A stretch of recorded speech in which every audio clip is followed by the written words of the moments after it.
வணக்கம் யூடியூப் நண்பர்களே, உங்களை மீண்டும் சந்திப்பதில் மிக்க மகிழ்ச்சி. போன வீடியோவில் லாங் டேர்ம் இன்வெஸ்ட்மெண்ட்டை பார்ட் 1 பார்த்தோம். இந்த வீடியோவில் லாங் டேர்ம் இன்வெஸ்ட்மெண்ட்டில் பார்ட் 2 பேசிக் பார்க்க போகிறோம். அது ஒன்றும் கிடையாதுங்க, சிம்பிள் தான். இப்போது மார்க்கெட் இங்கேருந்து ஒரு ஸ்டார்டிங் இங்கே வச்சுங்க. இங்கேருந்து மார்க்கெட் அப் ட்ரெண்டை நோக்கி போகுதுங்க. ஓகேங்களா, அப் ட்ரெண்டில் மார்க்கெட் ஒரு ரேலி போயிட்டே இருக்குது. அதாவது இங்கேருந்து ஸ்டார்ட் ஆகுதுன்னு வச்சுங்களா, ஸ்டார்டிங் பாயிண்ட் இது. ஓகேங்களா, மார்க்கெட் போயிட்டே இருக்குது. அடுத்து ஓவர் பாட் அப்படின்னு ஒரு ஜோன் வரும். ஓகேங்களா, அது என்ன ஓவர் பாட், அதாவது நிறையா வாங்கிட்டாங்க. ஓவர் பாட்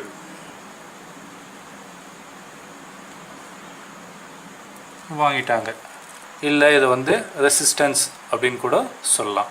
ஓகேங்களா, சிம்பிளாக நான் ஆறுன்ற சிம்பிள் கொடுக்குறேன், ரெசிஸ்டன்ஸ். அடுத்து மார்க்கெட் டவுனில் அப்படியே இப்படி வரும். ஓகேங்களா, டவுனில் இங்கே சப்போர்ட் கிடைக்கும்.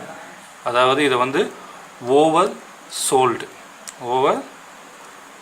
அப்படின்னு சொல்லுவாங்க. ஓவர் சோல்டு, அதை எல்லாமே விற்றுட்டாங்க. இதை தான் நம்ம சப்போர்ட் அப்படின்னு எடுத்துக்கிறோம். ஓகேங்களா, இங்கேருந்து மார்க்கெட் மறுபடியும் மேலே அதனுடைய பவரை காட்டும். ஓகேங்களா, இப்படி ஏறிட்டே இருக்கும்போது என்ன ஆகும் பார்த்தீங்க அப்படின்னா, நம்ம இந்த லெவல் தானே இதுக்கு ரெசிஸ்டன்ஸாக இருந்ததுங்க. ரெசிஸ்டன்ஸ்னால் தடை. அதுக்கு மேலே அதனால் ஏற முடியாமல் கஷ்டப்பட்டது, மார்க்கெட் இறங்கிடுச்சு. இப்போது என்ன ஆகும் அப்படின்னு பார்த்தீங்கன்னா, இந்த லெவலை பிரேக் பண்ணி அப்படியே இப்படி மேலே போயிட்டே இருக்குன்னு வச்சுங்க மார்க்கெட்டு.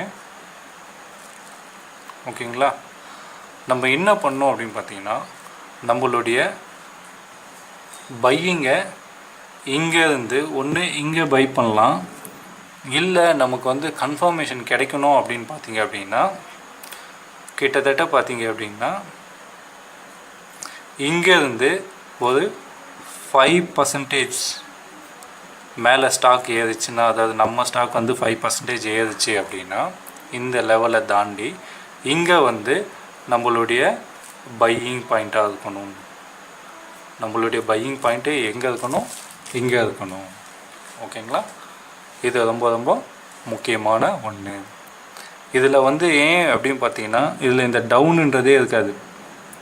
ஏன் டவுன் இருக்காது அப்படின்னு பார்த்தீங்க அப்படின்னா, நம்ம போன வீடியோவில் சொன்னோம் இல்லைங்களா, இப்படி டவுன் கொஞ்சமாக ஒரு சின்ன ஒரு செல்லிங் ப்ரெஷர் நடந்துட்டு மறுபடியும் பை பண்ணி மேலே போவோம், கப் வித் ஹேண்டில் அப்படின்னு. ஆனால் இதில் கப்பு மட்டும்தான் வரும். அதாவது ஒரு கப்பு மாதிரி தான் வரும், ஹேண்டில் இருக்காது. அதுக்கு என்ன மீனிங்னா, இங்கேருந்து பை பண்ண ஆரம்பித்தாங்க அப்படின்னா இங்கேருந்து அது பையிங்கில் போயிட்டே இருக்கும் அந்த ஸ்டாக். ஓகேங்களா, அதுக்கு என்ன மீனிங் அப்படின்னு பார்த்தீங்கன்னா, அதாவது அந்த ஸ்டாக்கை விற்கிறதுக்கு யாருமே விரும்பலை. அதை லாட்டாக விற்கிறதுக்கு யாருமே விரும்பலை. லட்சக்கணக்கில் விற்கிறதுக்கு யாரும் விரும்பலை. ஏன்னா நல்ல பாசிட்டிவ் நியூஸாக இருக்கலாம். அதேமாரி இங்கே தாண்டிடுச்சு, இந்த ரெசிஸ்டன்ஸை தாண்டிடுச்சு அப்படின்னா, அடுத்து இங்கேருந்து நம்ம ஒரு 5% இது பண்ணிக்கணும், இங்கே பை பண்ணோம் அப்படின்னா அந்த ஸ்டாக் கண்டிப்பாக ஏறிட்டே போயிட்டே இருக்கும். இந்த மாதிரி நீங்கள் பேட்டர்னை நீங்கள் செலக்ட் பண்ணணும். ஓகேங்களா, சார்ட்டில் இதுக்கு பேர் என்ன சொல்லுவாங்க அப்படின்னு பார்த்தீங்கன்னா, கப். ஓகேங்களா, cup with no handle. Cup with no handle அப்படின்னு சொல்லுவாங்க. Cup with no handle. Okay friends, இது ரொம்ப ரொம்ப முக்கியமான ஒன்று. இன்வெஸ்ட்மெண்ட்டில் பிகினர்ஸாக இருக்கவங்களுக்கு இதெல்லாம் கண்டிப்பாக ஃபாலோ பண்ணுங்கள். ஓகேங்களா, அடுத்த வீடியோவில் வேறு டாப்பிக்கில் சந்திக்கலாம். Thank you friends.